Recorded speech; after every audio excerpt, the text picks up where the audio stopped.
Hi guys, I'm in with Arkansas M Dream Show. Thank you so much for watching.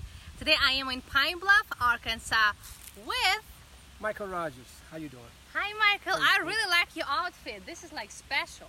Oh yeah, thank right? you. Awesome. And we're here on Saracen Landing, right? Regional Park. It's further Regional around. Park. Yeah, very, very beautiful.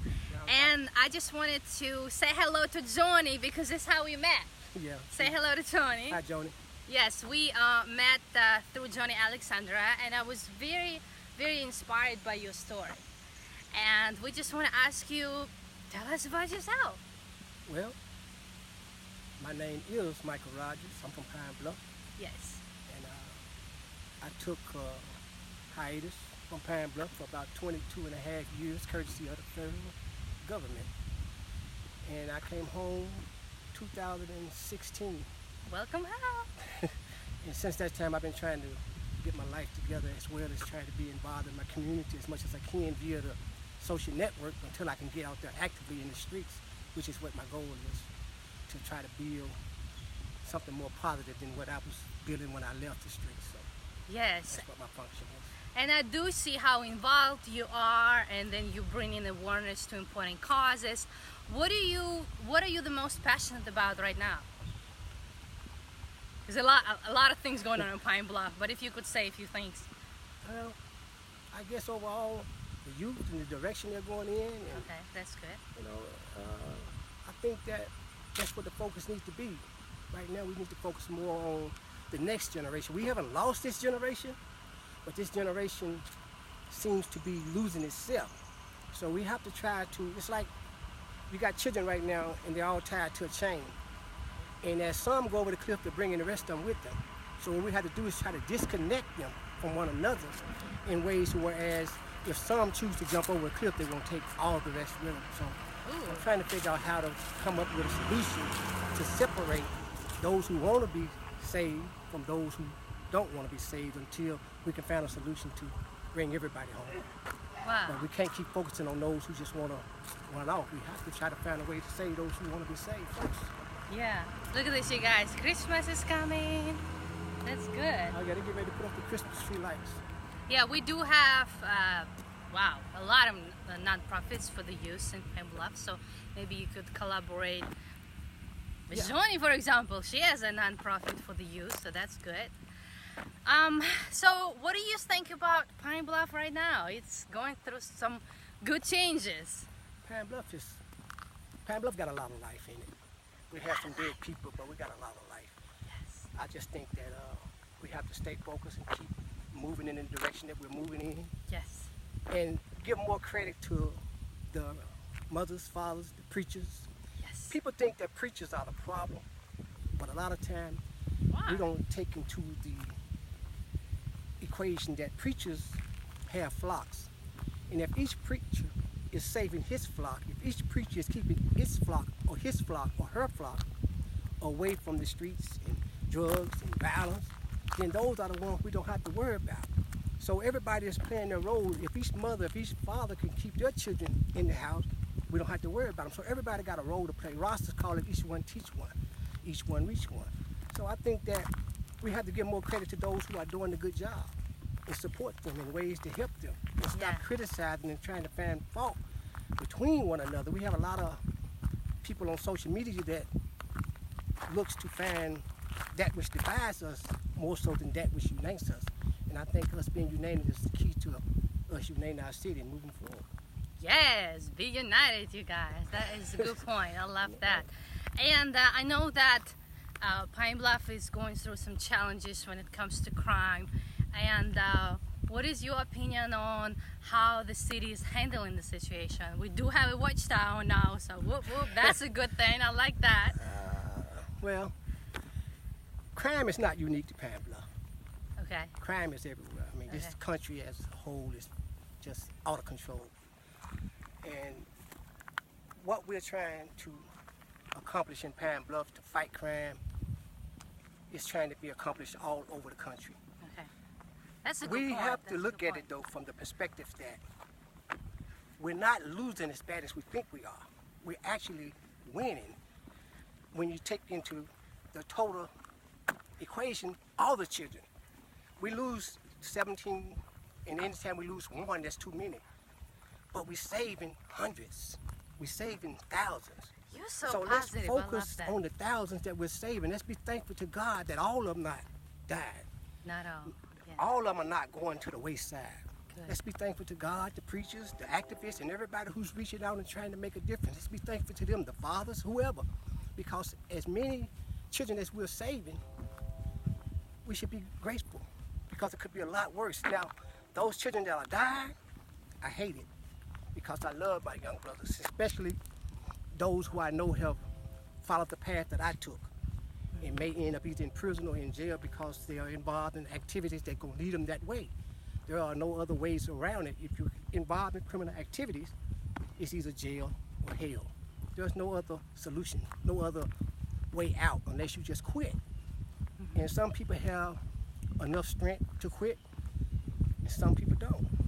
I was in there for as long as I was in there, and when I come home, I didn't come home with the attitude that a lot of my brothers come home with, whereas when they come home, they feel like the city owed me because they locked me up, they took my freedom.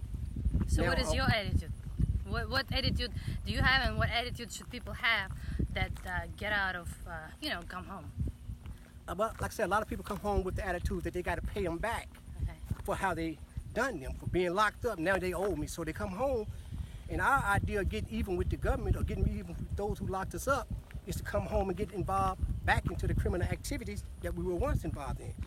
So in order to get back at the people who locked us up, we come back home and start to punish the same people who loved us, because we come home and start doing the same thing again and putting them through the same hell and worry that we put them through before we got locked up.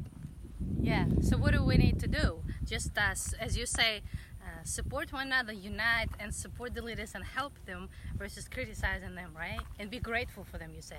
Yeah, I think that we should just develop a more positive attitude toward life as a whole. Yeah, we're going to turn around. Yeah. I mean, I know we're having problems. Problems are everywhere. But I think that we don't give God enough credit. We don't give God enough credit for the things that He do. And because the devil has the media, he projects everything that he do, and it get blowed all up. And so we see his works. But when somebody saves a child, when somebody does something right, we don't see that. We don't appreciate that. Yeah, we got to talk about that. We need to bring up those stories, not the bad story. I mean, not the bad stories. Yeah, we got to give people more credit for what they do. There was a brother once, One Way Dre Turner.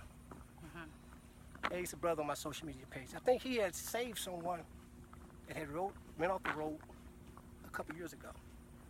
And that brother didn't live the life akin to mine. But when One Way Dre saved somebody, instead of holding him up as a poster child of what people who you may think are no good can do or will do, because this brother jumped into the water where the car had been submerged where others wouldn't jump. Ooh. And so he did that. That shows you this man cares about life. Yeah. But at the same time, he's someone who is streetwise and considered gangster. And then there are other brothers out there that do the same thing. They care about life. Yeah. But they don't care about taking a life either, because they live by certain rules that governs them. And what we have to do is find out how to implement those rules they live by into the rules of society and make them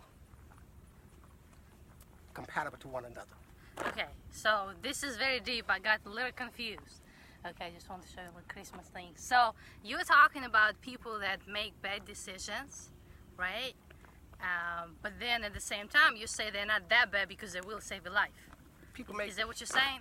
The people in Pine Bluff that's at war with each other, okay, they're fighting each other. Okay. Because they are at war with each other. They have beef that are no different than the beef between our military and other countries. Ooh, They feel like they're soldiers, just like the soldiers who are fighting in the American uniform feel like they're soldiers. Except these brother soldiers are red. Their colors are red, blue. They may be Crips, Blood, GDs, Vice Lord, whatever they are. These are the colors they're willing to die for. And they have the same spirit of battle that our soldiers for the country have. And it may sound crazy, But they're fighting for a cause that means more to them than the cause of someone who's willing to die for corporate oil in Iraq. Okay, so this is like very deep right here. So you're talking about these people and they fighting right here in Pine Bluff, and you're saying that to fix that we need to understand their rules. Is that what you're saying? I'm saying that we have to understand why they're fighting. See, okay. Pine Bluff. And why are they fighting? They're fighting for something that they believe in. Whether it's something that makes us say, wow, that ain't worth fighting for, to them it matters. You know, if they're fighting because I'm a Crip and you're a Blood, and once one of us get killed, then that creates anger and hostility to the point to where we have to retaliate. I'm saying it's not right. So when and I'm not trying to justify it. I'm simply saying that to these soldiers, their fight is just as valid as the fight that Donald Trump is trying to start around the world. But even if I understand them, I'm not gonna excuse them. No. We don't excuse them. What I was saying is that we have to try to bring them into the fold, because that same loyalty, that same respect, that same willingness to engage that they have for one another, they also have for their children. So we gotta involve them in we the have community? to make them realize that it's greater to be a parent and loyal to your woman and your child than it is to be a gangster and loyal to men who not going to even send you money when you go to prison. Wow, loyal to men who going to try to get with your girl once you go to jail. That loyal like to men who don't care about you.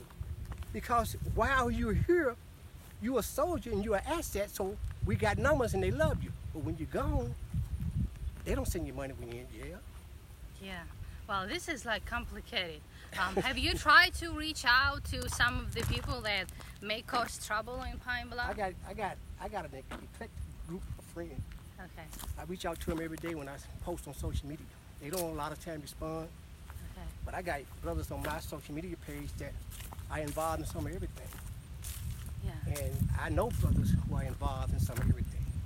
So I reach out to them every day by trying to set an example. Look, bro, I did that. And I'm here. And I'm trying. So it's not impossible that we can go in there and come back here and make a difference. And I know a lot of brothers who have went in there, come home and are making a difference. Brother Jihad Muhammad, making a difference. Good brother. You know, there are a lot of other young brothers in Pine Bluff that are doing things like Casino Wembley, John James Jr. These brothers got voices. They're reaching out, but we don't hear from these people. We don't know what they're doing because they don't hit the front pages of the commercial. But there's a lot of young brothers out there. My young brother just got out, Tuckzilla. That's what we call it. But he's reaching out. And I know these people. I know they're out there. I got friends, I know, and I'm trying to get myself together. Because once I get myself together, I'm reaching out to these people and everybody else. That's so good. And so you just wanna be heard, you wanna make a difference, and you want to hear other people, and you wanna help them to make a difference. And you also help them, you want to help them to move forward and not to go back to the mistakes that we have to create. You know, there's a lot of empty. We have a lot of city properties. Okay. One thing that's most important to a lot of you young cats out here, older cats too, is loyalty. How you call them? Young cats. Cats. Okay. All right. Older cats too. You're gonna teach you some slang. Okay. Cool. What's important to them is loyalty. That's one thing that's always been important in our community is loyalty. So do you think we have enough loyalty in Pine Bluff? Well, I'm saying that loyalty from the street level and loyalty in the political sense is two different things. Okay. Loyalty from the street level means that I can trust you, that you're not going to betray me, you're willing to die for me like I'm willing to die for you.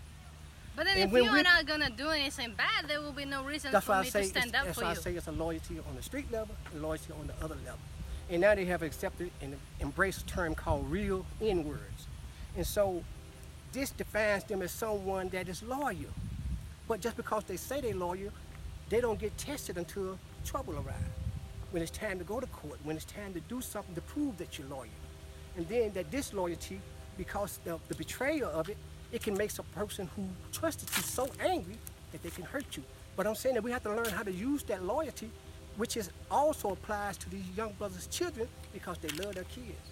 So maybe we could have campaigns like We need, Pine Bluff is loyal to you or something. I'm saying Pine Bluff. I'm saying that we have to. What I'm trying to say is that we have to try to infiltrate this mindset.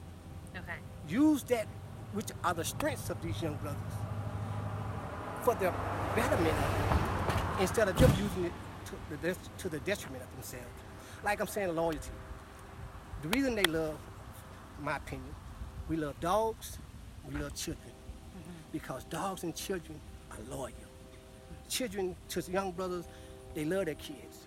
They love to be around them, they love to see them play, and this is where their joy is, because they can say, that's my child. I love him because I know that child loves me. That child right there is dependent on me. Okay. And they want that responsibility. And dogs are the same way. This is my dog. He ain't gonna run off. He ain't gonna leave me. He gonna fight with me. So I'm saying that what we have to do now is find a way to make better parents of them by giving them some assets to help them be better parents. All these empty houses, say, brother, y'all need a house. We're gonna move you over here. You can have this house. You can be a father. We're gonna help you find a job. But what we want you to do is help us take care of this blighted community. These are your properties to maintain every week. So we give them jobs and responsibilities, even if it's nothing but you cut this lot twice a week or twice a month. Ooh, that's a good idea. I've actually heard about it, and I don't remember the city name, but they employed a lot of homeless people, and they gave them jobs to clean the city. And then those homeless people turn them around. So I've heard about that. Some cities actually do that.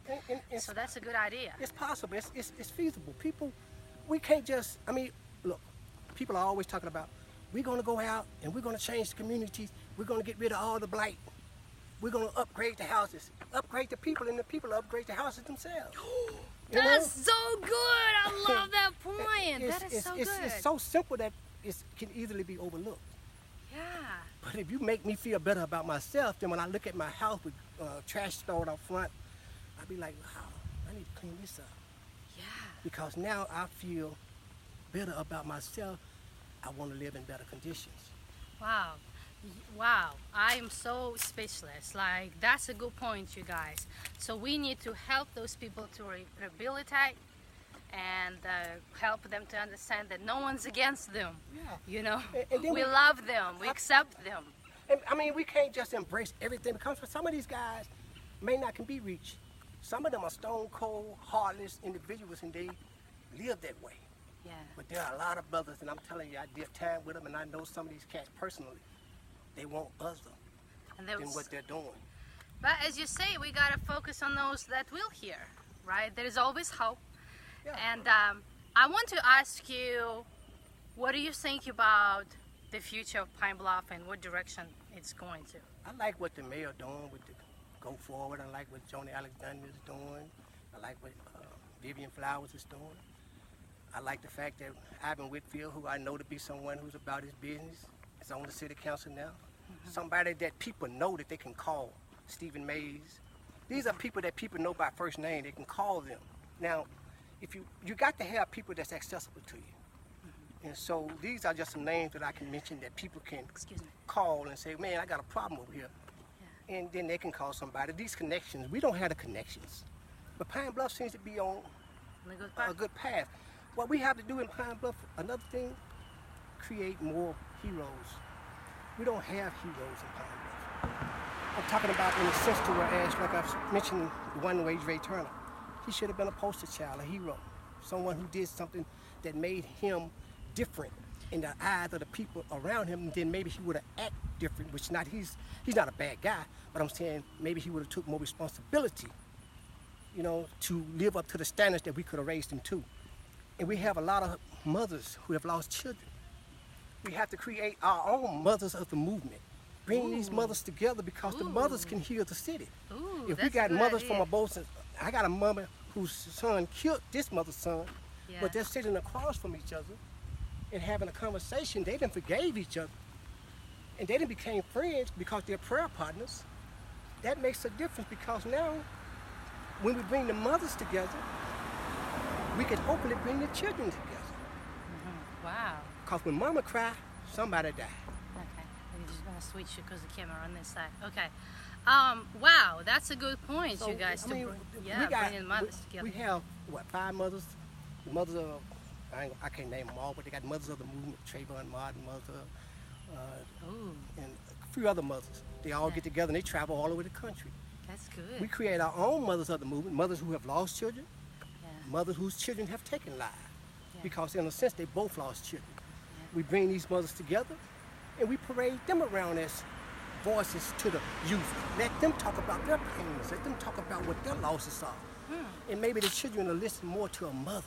We have to create these kind of heroes or these sheroes or these icons, people that people can look to and say, wow. Well, I hope I can be an icon one day, or you can be an icon one day. So, but that's a good point, you guys. I have not thought about that point about bringing mothers together. That's good. And fathers. And fathers. And also, we do have some events like Coffee with Chiefs. They do sometimes bring up, you know, law enforcement heroes that they did something. And also the city sometimes does like proclamations and stuff. So we do that, but I feel like it's only like one day and then we forget about it. So I think what you're talking about is having something more permanent. So it will be on people's minds who to talk to when we need help. And there is hope to make a difference. There's a lot of things that Pine Bluff can do, and I'm not just right now. Like I say, for the last 2 years, I've been working on me, trying to get myself together. I'm buying a house. I'm finally at the point where I'm caught up enough that I can start focusing on other things. I don't care about cars, so I don't really have to have a new car. But I had to get myself comfortable. I had to get my life together to the point where you got to have a place to lay your head and feel comfortable at. So now that that's done, I'm ready to start moving out and doing more things as far as reaching out. And I'm involved with Pastor Johnny Smith. We're talking about doing some things for the youth. And there's other people on Facebook that's why I'm on Facebook as much as I am, as far as social media go, because people have to realize Facebook is social media, not anti-social media. So if social media is to build a society, Facebook becomes a society. So what we say on Facebook is important because it gives people an insight to who we are. So that when we ask them to do something, they can say, well, okay, let me see if his deeds matches his words. But, you know, Facebook to me is very important in the sense that it allows us to voice our opinions. And I think that our opinions matter, but we should take matter to what we say as far as what our opinions are. Yeah, and we need to do what we say, not just say it. Absolutely. And how long have you been home? I got home in officially June 10th, 2016. Oh, so you are a baby to our community, but we welcome you and we thank you that you chose to make us your home, because you'd be anywhere in the world, but you're here in Pine Bluff and you're making a difference. So we wish you best of luck as you grow personally and as you grow in your community work and your jobs. And we just want to thank you for your opinion today. It was very meaningful and insightful, and I hope everybody's going to watch it and share this video so you could help more people with your ideas and with your voice. I hope so too, and I thank you for the opportunity, and I hope the next time you don't pick a day that's so hot. Sorry. No, that's okay. But we made it just for you guys. It's a sacrifice just for you. We talked about something important, so thank you. Yeah, I thank you too. All right, bye guys. Say bye. All right, bye, Pine Bluff. Love you.